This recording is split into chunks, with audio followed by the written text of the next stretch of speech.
11, verse 1 to 35 is dealing with a time period that is 400 years subsequent to Daniel.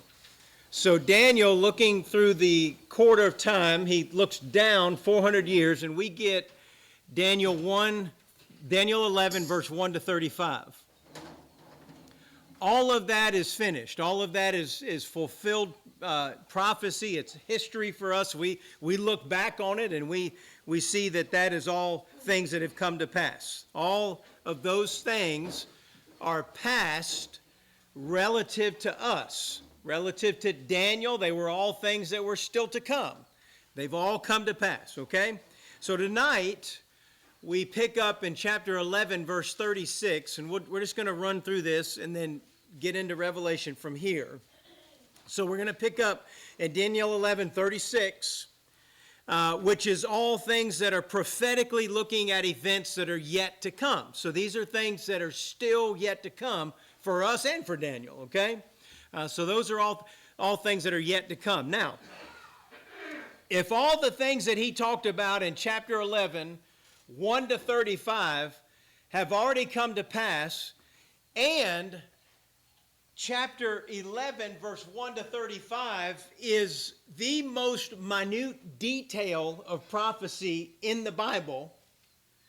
If all of those things have come to pass as God said they would do, does anybody here doubt that the things from verse 36 looking forward are going to have a difficult time getting done? Okay, so all the things that have come to pass, just like all of those things have come to pass, everything that is yet to come that's all going to come to pass. Every bit of it. Just like we're going to look at tonight, just like we find out they are going to come to pass. And all the details of those things. These are things that are coming. A lot of the things that we're going to look at tonight are things that really don't affect us much. Why? I don't plan to be here.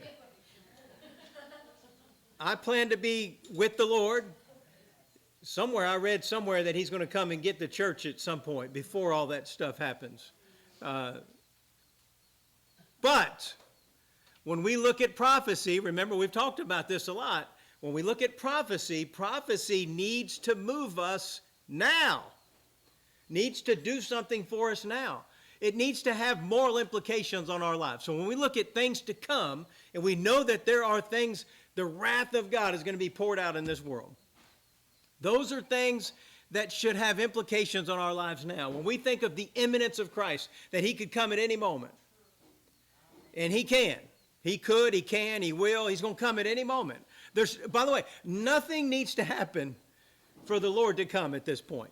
Everything is done up to the place where he's going to come and take the church out. Everything that needs to take place, that had to take place before that, has already come to pass. So we're not waiting on anything but him. So prophetically, we're looking at events. When we come into verse 36 in chapter 11, we're looking at events that are still yet to come. And so we're going to finish out Daniel, then we're going to open up Revelation and deal with some introductory remarks leading up to that study. I guess tonight will be somewhat of a commercial for that, and then we'll get into the actual text of it. Okay, so let's go ahead and get started. Beginning in verse 36, Daniel 11, the passage from verse 36 to 12:4 is going to give us 11 things. I think I counted that right. 11 things with regard to this man that is coming. Now, he's got a lot of different titles in the Bible. Remember what we're calling him? We're calling him the Great World Dictator. So there's 11 things with regard to the coming Great World Dictator. We know him as the Antichrist and a couple other different titles, okay? So there are 11 things we want to look at with regard to him. Verse 36. And the king shall do according to his will. So the very first thing of these 11 things, he regards his will as absolute. So if you look at your notes, there's some blanks. You see them? That's so that you can have fun participating. You're welcome. I think that's a good way to try to follow along. Anyway, So he regards his will as absolute. Notice he says in verse 36, according to his will. Now, we always want to make everything as practical as we can make it, even prophecy, and that right there is very practical. Because here's the climax of evil in time. All right, so we're at the very pinnacle of evil in time. And what is the pinnacle of evil? What does he say? Come on now, read it with me, verse 36. According to what? According to his will, right? And so how is that practical for us? Well, I think it is, because think about ourselves. When you and I live as we please, hang on, do we ever do that?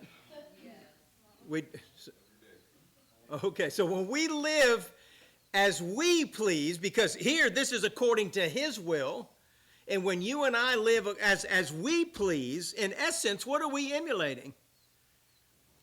The very climax of evil in time. The climax of evil in time is this man is doing what he wants to do. And so think about that. It's very, very practical, okay? Let's hold your place in Daniel. Go over to 2 Thessalonians. 2 Thessalonians. Which comes right after what? First Thessalonians. 2 Thessalonians. All right, 2 Thessalonians. Chapter 2. We're going to see the same thing we just saw in Daniel 11. 2 Thessalonians chapter 2, verse 4. So he's talking about, well, back up verse 3. He's talking about the man of sin. That's the same man, the great world dictator. So the man of sin be revealed, the son of perdition, who opposes and exalts himself above all that is called God, or that is worship. Does that sound like 11:36 of Daniel? So that he, as God, sits in the temple of God, showing himself that he is God. So it's pretty much the same thing that we look at in Daniel chapter 11, verse 36. And let's go ahead and go back to it. Now, with regard to the great world dictator, there are 4 different titles in the Bible for this man, as far as I can tell. Tell me if you know of any others. As far as I can tell, I think there's 4. So great world dictator, the 4 titles is, you've got the horn. You remember horn? Daniel 7, we looked at that. So Daniel 7, it's right around 20, 21, something like that. Okay, so you got horn in Daniel 7. You also have beast. Beast is Revelation 13. Revelation 13, probably verse 3, 4, 5, right in that area. He's also called man of sin. We've ever seen that? We just read it, 2 Thessalonians 2, verse 4. Some of your translations may say man of, do you have something else? Did you have something else that we just, man of lawlessness? What did we have? Who said something? Okay, nobody said anything. Okay. John also talks about him as the Antichrist, and so that's in several different places in 1 John. John also talks about the spirit of Antichrist, which we have alive and well today. Okay, so you have those 4 names for the great world dictator. We're calling him great world dictator because I think that just fits. Go ahead. Spirit of Antichrist? We have right now a spirit of Antichrist, but John calls him Antichrist. Okay. So he is the Antichrist. All right. By the way, it's interesting that John calls him Antichrist, but when we go through Revelation, we're going to find out that he tries to be Christ. He tries his best to emulate Christ, especially there in the beginning. So you have those 4 terms for the man that we're calling great world dictator, or if you just want to simplify that, the GWD. How's that? All right, so number 1, he regards his will as absolute. Verse 36, the second thing is that he regards himself as deity. So verse 36, notice he says, and the king, this is the great world dictator, shall do according to his will, and he shall exalt himself and magnify himself above every god. He will exalt himself and magnify himself above every god. Now, What we have here is we have the climax of humanism. Humanism.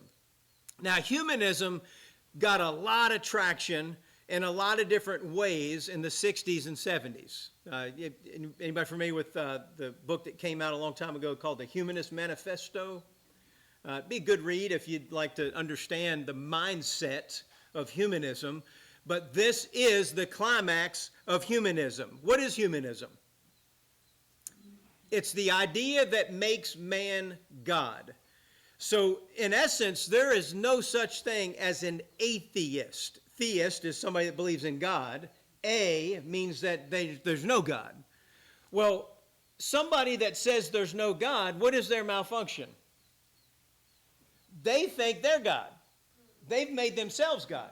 And so they deified themselves.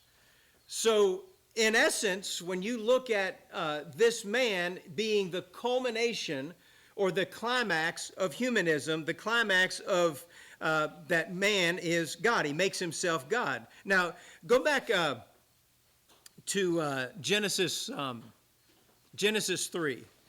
We're coming back to Daniel.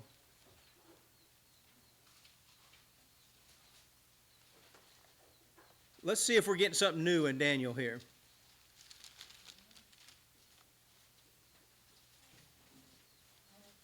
Solomon says there's nothing new under the sun, but let's just make sure.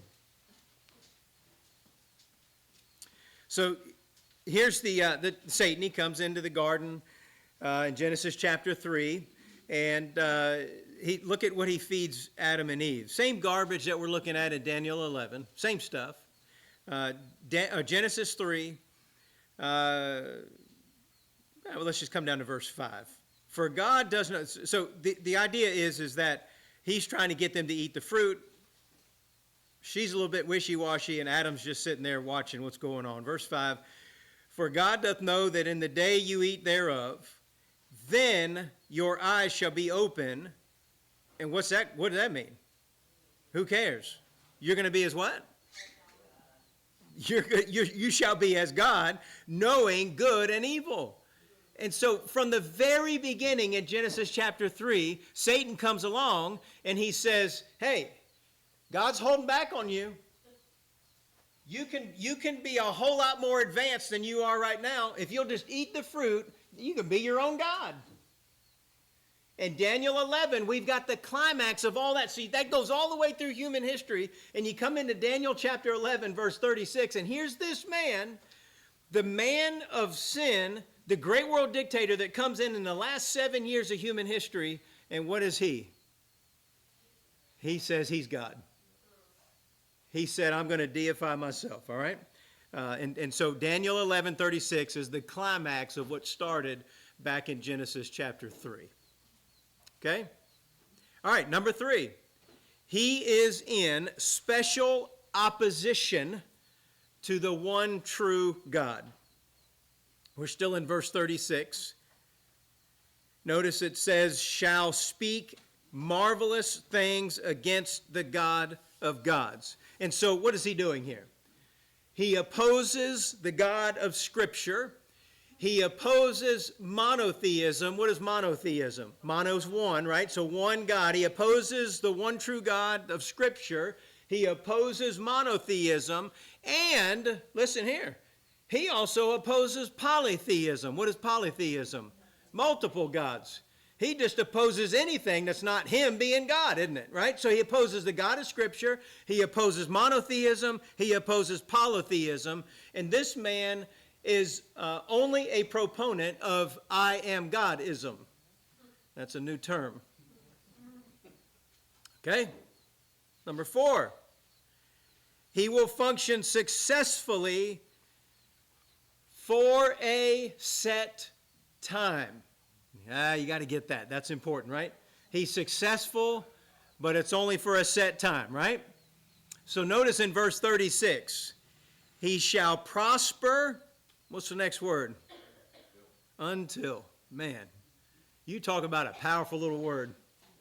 So he's going to prosper, right? He shall prosper. Will he prosper? Yeah. Yes. Until something, right? So he will be successful for a set time. Now, let's throw our thinking caps on for just a second. Sorry about that. It won't hurt, I promise. But let's just throw our thinking caps on for just a second. In that phrase, that he will be successful, that he shall prosper until. In that phrase, can you see a balance of two truths?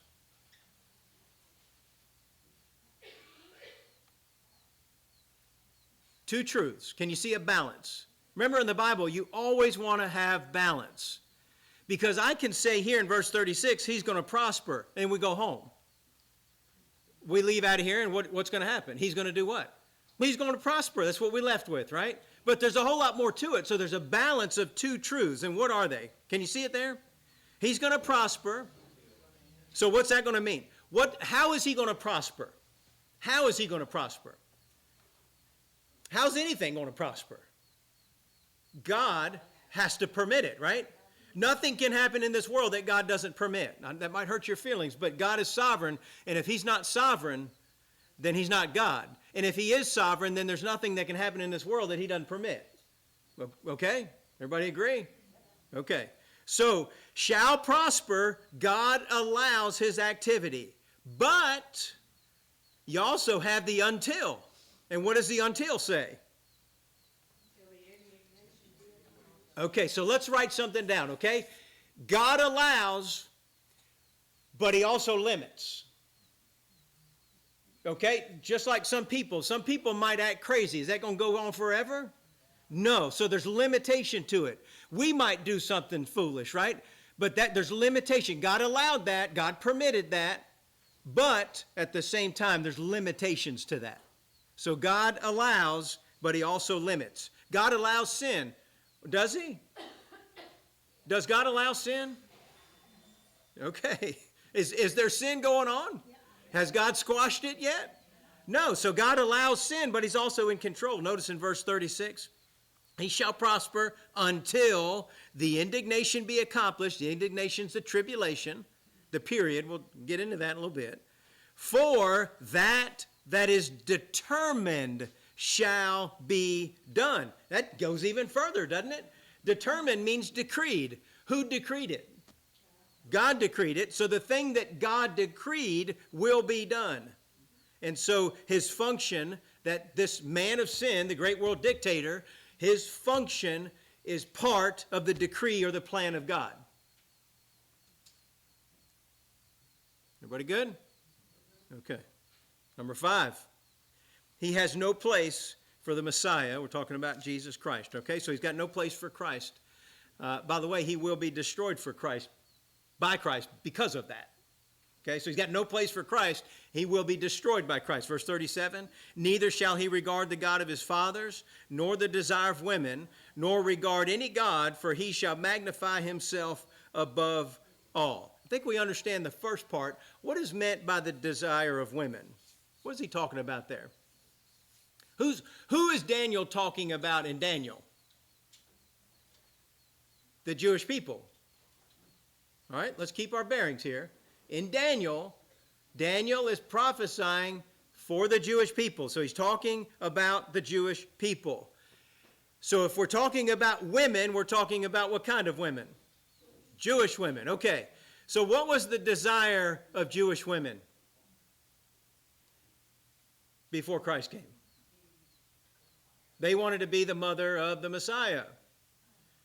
I mean, that's it. Jesus was the most popular name.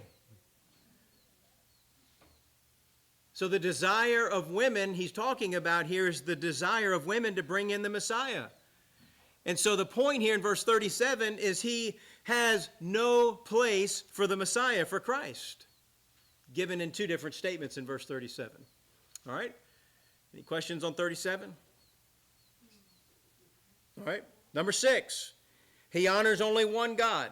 Verse 38, let's figure out who that is. But in his estate he shall be honored. He shall honor the God of forces, the God of fortresses, forces. And a God whom his fathers knew not shall he honor with gold and silver and with precious stones and pleasant things. And so verse 38, What is he talking about here? What is the God of fortresses or the God of forces? What is that? What is he deifying? He's making a God out of something. He's making a God out of human power.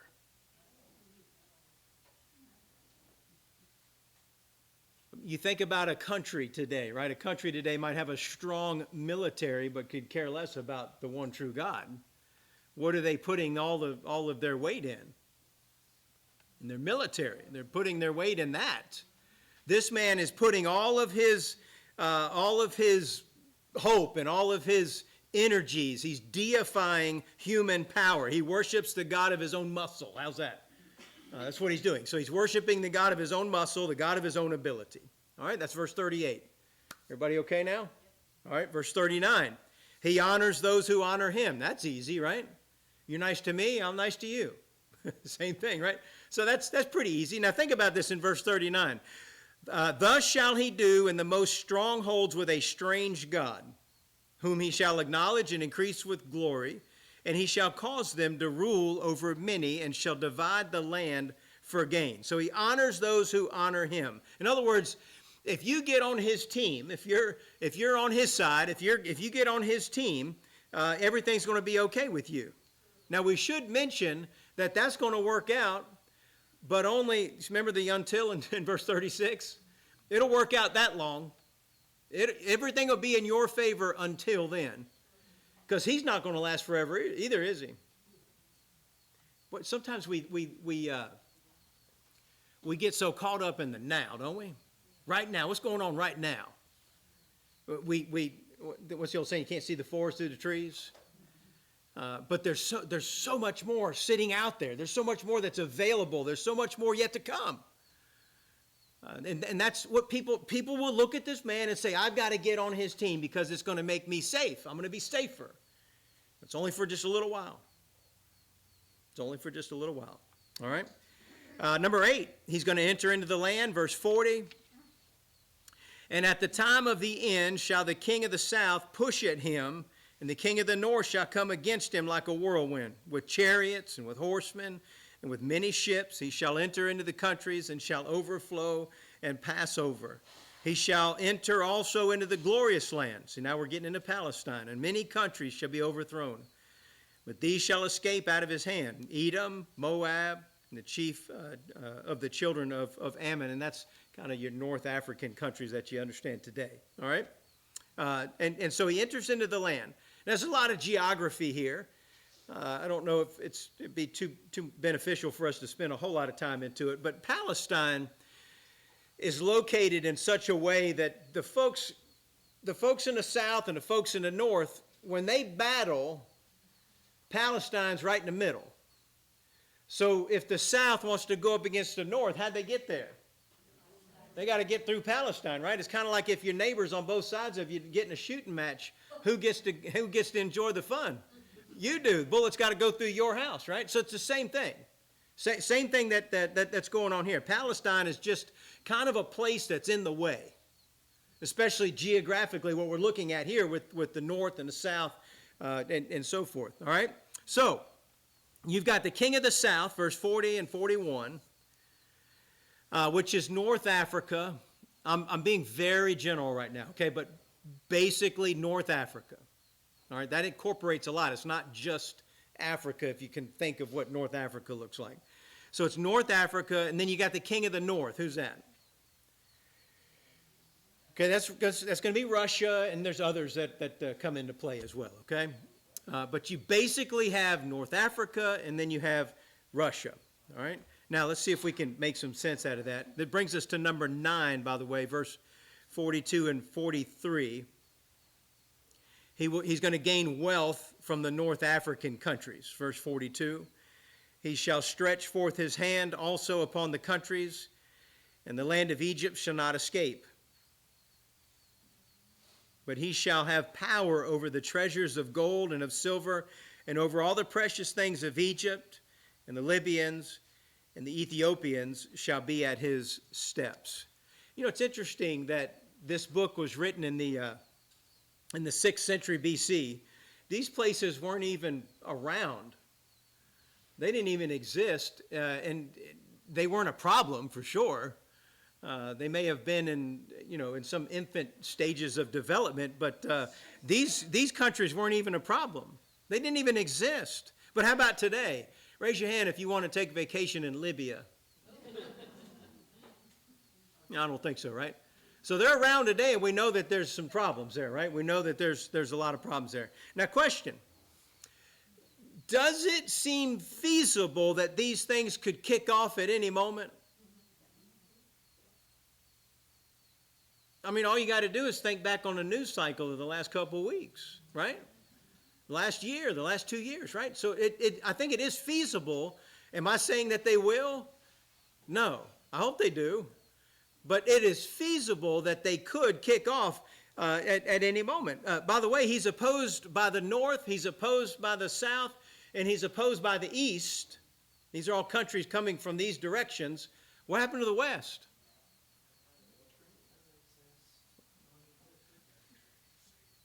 He's from the west. That's his people. So he's of the west. So he comes from the west. And so all of these other north, south, and east are opposed to him because that's where he comes out of. Always remember that. He comes out of the west. He'll come out of the west, okay? 10th thing, I think. Yeah, 10th. Is that right? 10th? Okay. He's going to plant his palace in Jerusalem. Okay, so you've got all this fighting going on. He's from the west. Verse 44, but tidings out of the east and of the north shall trouble him. Therefore, he shall go forth with great fury to destroy and utterly to make away many, and he shall plant the tabernacles of his palace between the seas and the glorious holy mountain. Yet he shall come to his end, and none shall help him.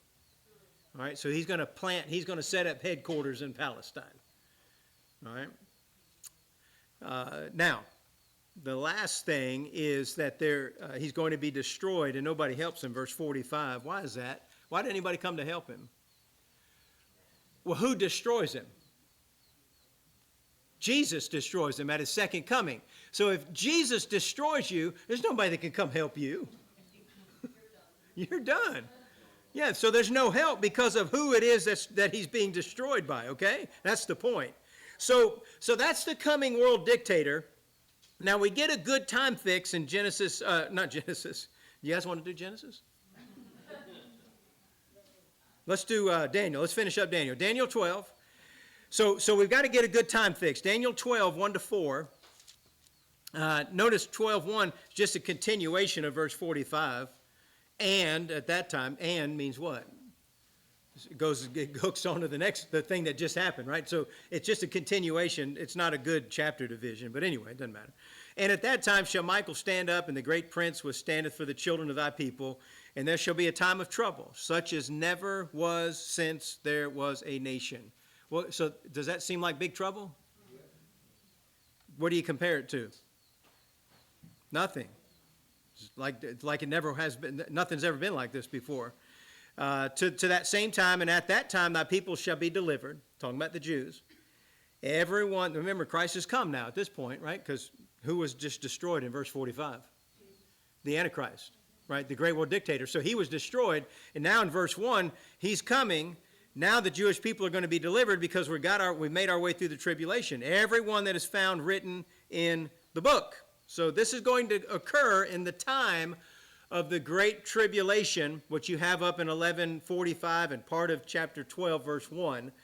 So the world forces push against the great world dictator. He settles in Palestine. Because of him settling in Palestine, there's going to be a great deal of pressure against Israel. Does that make sense? Yeah, because they're in your hometown, right? So there's great pressure that comes against Israel. Now notice what happens here. There's going to be something in verse 2. And many of them that sleep, that's died, in the dust of the earth shall awake, some to everlasting life, and some to shame and everlasting contempt. And they that be wise shall shine as the brightness of the firmament, and they that turn many to righteousness as the stars forever and ever. So there's going to be a resurrection. Now, understand that at the close of the tribulation, as Jesus begins to set up his millennial reign on earth, the church has already been taken out. So the resurrection of the church is already done. But now there needs to be a resurrection of Israel, which is going to be at the end of the tribulation. And there's also going to be a resurrection of tribulation saints. But he also talks about this some to shame and everlasting contempt. See that in verse 2? So what you need to understand is that in verse 2, you've got 1,000 years separating two resurrections. The resurrection to contempt doesn't come until after the 1,000-year reign of Christ. Okay? Then you have that resurrection and that judgment. All right? Everybody okay? All right. Then Daniel's given some words in verse 4. But thou, O Daniel, shut up the words and seal the book, even to the time of the end. Many shall run to and fro, and knowledge shall be increased. Now, let's kind of work back through it just a little bit, okay? Kind of get a timeline. Prior to the Lord's return, you've got how many years after the church is gone? We're working with right here in Daniel 11, 36 to 12:4. Yeah, 7 years, okay? So prior to the Lord's return, you've got 7 years.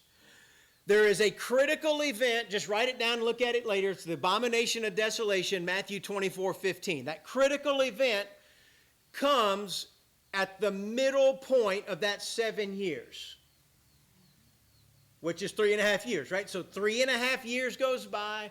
Then you have the abomination of desolation spoken of by Daniel the prophet. Jesus says in Matthew 24:15. And then you have the last or the second 3.5 years.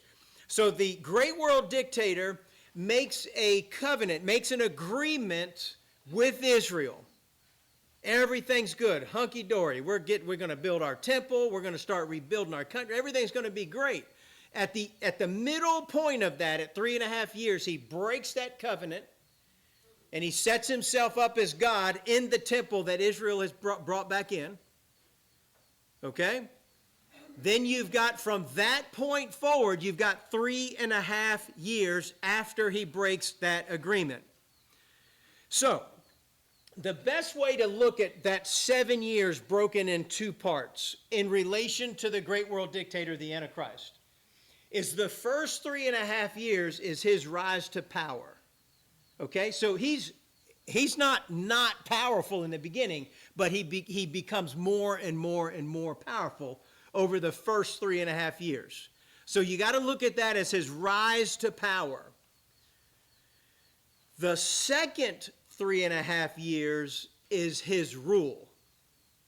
So he's ruling during the second 3.5 years, the great world dictator, which is terminated at the return of Christ. Remember the until in Daniel 11:36. He's going to prosper. He'll be successful until. And he's destroyed at the return of Christ. Now, this last period of time, and I'm going to come to this in just a minute, but this last period of time is given to us 3 different ways. It's given to us as 1,260 years, which is how long? 1,260 years is 42 months. 42 months is how long? 3.5 years, okay? So 1,260 days. 42 months. And it's also given to us as time, times, and half time, okay? That all adds up to 3.5 years. Now, let's get our orientation here, because we're going to open up the book of Revelation. When we open up the book of Revelation, the time, times, and half time, the 1,260 years, or the 42 months, or the second half of the 7 years of tribulation, is Revelation 6 through 19. That's all the details. Okay? All right. So it's interesting that the last thing that God has to say to his people here in the book of Daniel, the last thing that he has to say to his people is what? I want to give you information about the last 7 years just before the return of the Messiah, the Lord. So he says, I want to talk to you about the last 7 years. That's all I want to talk to you about. Now, before these things begin, understand that there are conditions that we see here that will be in that 7-year period of time. Those conditions are not things that are going to suddenly appear. In other words, you're not going to just wake up one day and all of a sudden all this stuff's happening. No, because leading up to that are things that we call trends. Trends. There are trends. And the trends that are leading up to this last period of human history, the last 7 years of the tribulation period, we see trends. Do we see any trends today? Is Israel in the news? Is Russia prominent? How about North Africa? Let me give you a couple of countries. Iraq, Iran, Yemen, Syria, Lebanon. Anything? You hear about anything? Okay. Are there any trends? Is there anything trending that we're just quite possibly, just maybe, a 200-man or 200 million man army could be mounted coming from the east? Is that a possible thing? Yes. Okay, so there are trends. If you look back 50 years, you didn't have those trends. So there are trends that are adding up. There are things that are coming about. There are things that are stirring. And Peter tells us this, that seeing these things, he's talking about these trends, seeing these things, what manner of people ought we to be? It's important, isn't it? Very important. All right? Now, let's finish up Daniel, verse 5 and 6. Then I, Daniel, looked, and behold, there stood other two, the one on the side of the bank of the river, and the other on that side of the bank of the river. And one said to the man clothed in linen, which is upon the waters of the river, how long shall it be to the end of these wonders? So how long is this thing going to be? That's what he asks. Well, he's going to get an answer, verse 7. And I heard the man clothed in linen, which was upon the waters of the river, when he held up his right hand and his left hand unto heaven. Normally, you only have one in the Old Testament. Here's two. That's pretty significant. And swear by him that liveth forever, that he shall be for a time, times and a half. And when he shall accomplish have accomplished to scatter the power of the holy people, all these things shall be finished. And I heard, but I understood not. Then said I, O Lord, what shall be the end of these things? And he said, Go thy way, Daniel, for the words are closed up and sealed to the time of the end. All right? Well, let's just keep reading. Many shall be purified, many made and made white and tried, but the wicked shall do wickedly, and none of the wicked shall understand, but the wise shall understand. And from the time that the daily sacrifice shall be taken away, midpoint of the tribulation, the abomination of desolation, and the abomination that makes desolate sets up, there shall be a 1,290 days. Well, wait a minute. What did we say a little while ago? We said 1,260, didn't we? Okay, so here we've got 1,290. Okay, make a little note of that. How many more days did we get there? We got 30 more days. Blessed he that waits and cometh to the 1,305 and 30 days. Now we got more time here, don't we? So you got 1,335. So you got 1,260, 1,290, and 1,335. Got them all? All right. He says, but go thy way till the end be, for thou shalt rest and stand in thy lot at the end of the days. So 3.5 years, 1,260 days. Verse 11 says that this is the abomination of desolation. So when that happens, there's going to be, listen, 1,290 days. So you got 1,260. Now you've got an extra 30 days. Everybody following along? Okay. And so verse 12, we've got 1,335 days. So you got 1,260, 1,290, and 1,335. All right? So you've got an extra 20, and then you've got an extra, well, you got an extra 30, then you got an extra 45. So how many is that? 75 days. So evidently, and you really can't come down real hard on this here because he just doesn't tell you, but let's just think about some things. You got the tribulation period. Christ comes back. What happens when he returns? There's a 200 million man army that gathers in the valley of Armageddon. In Revelation 19, you got the rider on the white horse that comes, and with the word of his mouth, he slays every single one of them. So now you got 200 million bodies laying in the land. Yes. And what else has to happen after he returns? The end of Matthew 25, which is the judgment of the nations. Remember the sheep and the goats? You ever heard of that before? Go look at that later on, Matthew 25, when you want to. So you've got a couple things that need to go on. Do you think that Jesus, when he returns to this world to set up his earthly kingdom, he slaughters 200 million people? Do you think he's just going to go from that point right there to right to the throne? No, there's going to be establishment of the throne. There's judgments of nations. And I would imagine there's probably needs to be a little cleanup, don't you think? Could you imagine the stench if he just went on and sat on the throne the next day? What that would smell like? All right, so that's just speculation on my part, but since I'm 99.9% right all the time, so anyway, do with that what you want, okay? We're just having fun. All right, now Revelation. Let's go over to it. We finished Daniel. Congratulations. How many of you worked through the whole book with me? Everybody did the whole thing? Okay, good. You guys are special people. I'm amazed every time I come back, you guys, first of all, you show up, and second, nobody changed the locks. We're having a good time. Okay, so what I want to do for about 15, 20 minutes is I want to talk about why we should study the book of Revelation. Okay? So this is a commercial. This is an advertisement.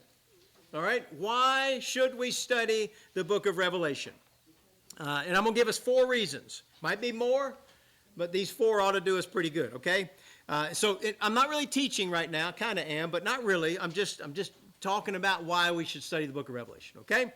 Number 1, Revelation is connected to a great promise. Okay, so if you look at chapter 1 of Revelation, verse 3. Blessed is he that reads, and they that hear the words of this prophecy, and keep those things which are written therein, for the time is at hand. The word blessed is a word that's used to describe spiritual prosperity. The Beatitudes, blessed is the man that, and so forth. You got several of those, okay? So it is a word that is used to indicate spiritual prosperity. Notice who it's for in verse 3. Who's blessed? Who's the first one? The one that reads. Okay, so that word reads is the word, there's a couple different words you have for reading in this language. So this word for reads is more of a public reading, kind of like what we're doing right now, okay? So public reading instead of just personal reading. And so we want to get others involved in it, so there's public reading. How about who else is blessed? Okay, we've got the ones that hear it. Okay, so you got somebody reading it, you got somebody hearing it. Who else is blessed? Okay, ones that heed or act upon the things that they hear and read in the book of Revelation. All right, so read, hear, and heed. By the way, let me just make a note too. The title of your book, what is it? Revelation of what? Who has the revelation of John the divine? Who has that in theirs? Okay. By the way, books are named after how they began. And so this book is not a revelation of St. John. Look at verse 1. The revelation of Jesus Christ is pretty obvious, isn't it? So this is a revelation of Jesus Christ. I'll come back to that in just a minute. Now, there are some that say that we ought not fool with this book. There's a lot of people that say that, as a matter of fact. And the reason they say that is that nobody can understand it because of the way it's written. There's a lot of metaphorical language, and it takes a lot of work, doesn't it, to get what you're getting out of the book of Revelation. But if that's the case, verse 3 is a false promise, isn't it? If we are not full with the book of Revelation, then there's no way that anybody could read it and hear it and keep it. Okay, so that's not a false promise. You can't, by the way, you can't heed something you don't understand. If he says, blessed is the one that reads and hears and heeds or keeps the words of this prophecy, does that mean that we can understand it? Well, I think it does, yeah. So if we can understand this book. Look how he closes it too, chapter 22.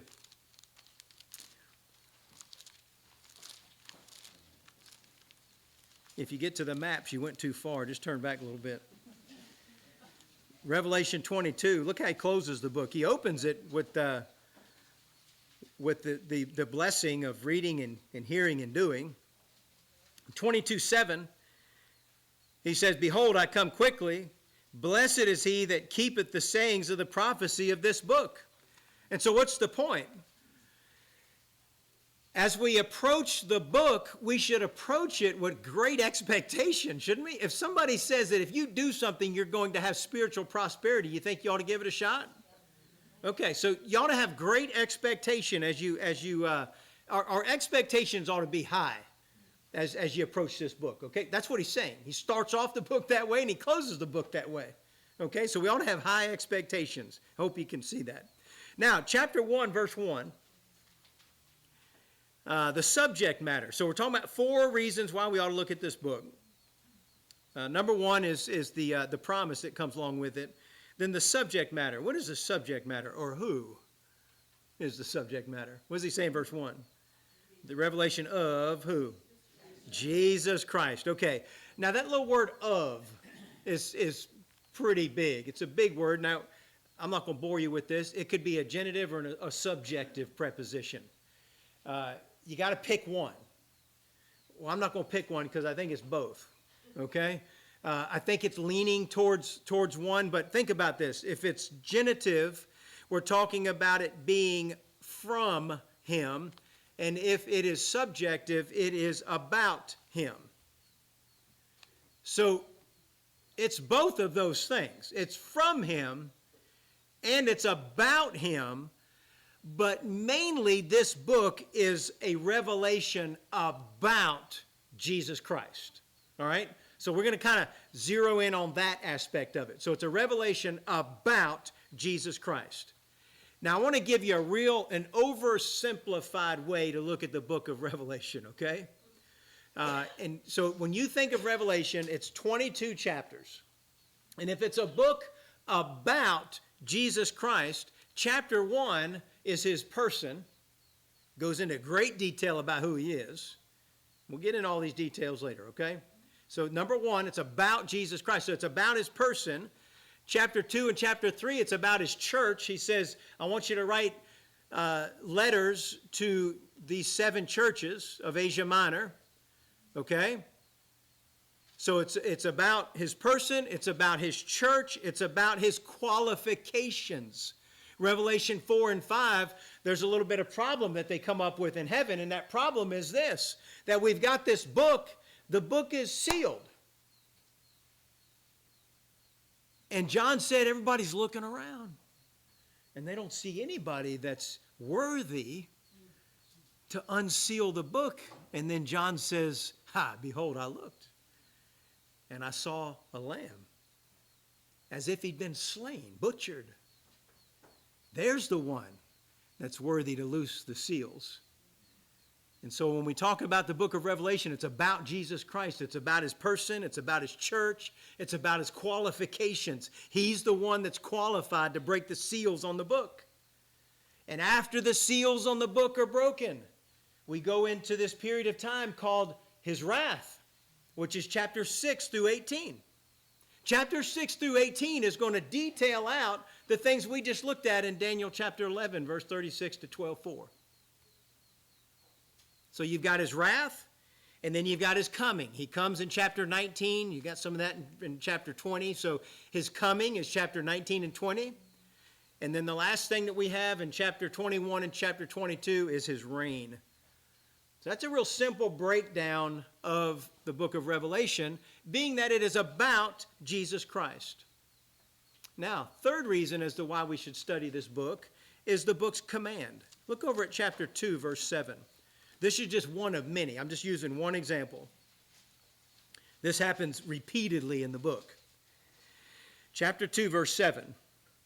He that hath an ear, let him hear what the Spirit saith unto the churches. In other words, if you have ears, then the book of Revelation is for you. Okay? He that has an ear to hear, let him hear what the Spirit says to the churches. And he repeatedly says that same thing. So the third thing is the book's command. If you have ears to hear, you better hear. Start listening, okay? The fourth thing is that Revelation is an open book. Let's go back to chapter 22, verse 10.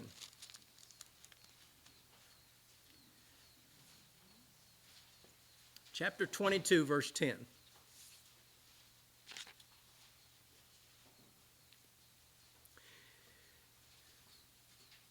Now remember with Daniel, what did we end up with Daniel? Daniel seal up the prophecy, the vision. You remember that? Close it up. Well, look at chapter 22, verse 10. He saith unto me, seal not the sayings of the prophecy of this book, for the time is at hand. And so Revelation is to be an open book. Now, let's address the elephant in the room, if we could, for just a minute. Why does the book of Revelation take a little extra time and effort to interpret? Why does it take a little bit more time and effort to interpret or to understand? How's that? It takes a little bit more time. So if you just sat down and read, if you just took the book of Revelation, let's say tomorrow you wake up and say, I'm going to read chapter 1 to 22. You're going to have a tough time if you just read it through, right? So it's going to take some time, and it takes a little bit of extra effort to understand what the book is saying. The reason for that, what is this book? This is the mind of God, isn't it? What's happening in Revelation? God is closing out his book. He's bringing everything to a close. He's wrapping everything up. Now you think about Genesis. Genesis begins with what? Begins with man's government at Babel. You remember that? So Genesis begins with man's government at Babel. Revelation closes with God's government. So we're getting more detailed. We're closing out the revelation of God. This book is the culmination of everything that you have in your Bible. Beginning in Genesis, going all the way through the Word of God, Revelation is the culmination of everything that you have in your Bible. When you look at God dealing with Israel, everything is pushing up to that. We got to get to the kingdom. Everything, the New Testament, pushing to that, to the return of Christ. We're waiting on the rapture of the church. Everything, this is the culmination of everything that you have in your Bible, the completion of God's revelation. Does it make sense that this might take a little bit more effort to understand? Because God is taking everything in the other 65 books and he's pouring it into this last book. And he's saying everything's going to be fulfilled here. Last thing I want us to see, and then I will be done, which means you will be too. All right, so Revelation chapter 1, back to that.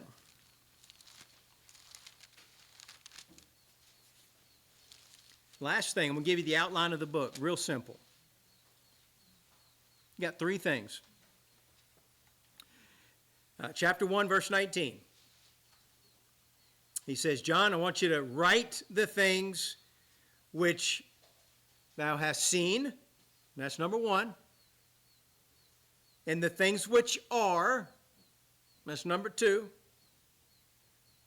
And the things which shall be hereafter. Okay?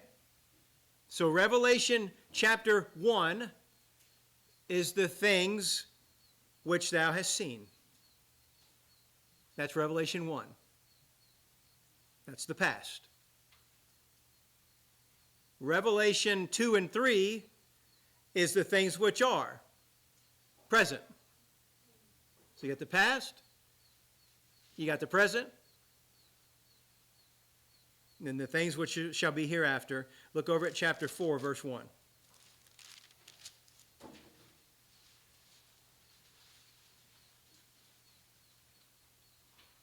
First two words. After this. After what? After chapter 1, after chapter 2, and after chapter 3. After the things which have been, the things which are. After that, then we get into the things which shall be hereafter, which is all things that are yet to come, chapter 4, verse 1 to the end of the book. All right, so you got past, present, and future. Okay? Now, just another minute or two. Does anybody have any questions about Daniel? Any questions about Revelation? Any questions about what we just said? Any question about what we said? Not about the whole book. I ain't even started yet. You're going to understand Revelation when we're done. If you want to know, you'll know it when we're done, okay? Be real easy, okay? Any prayer concerns before we pray?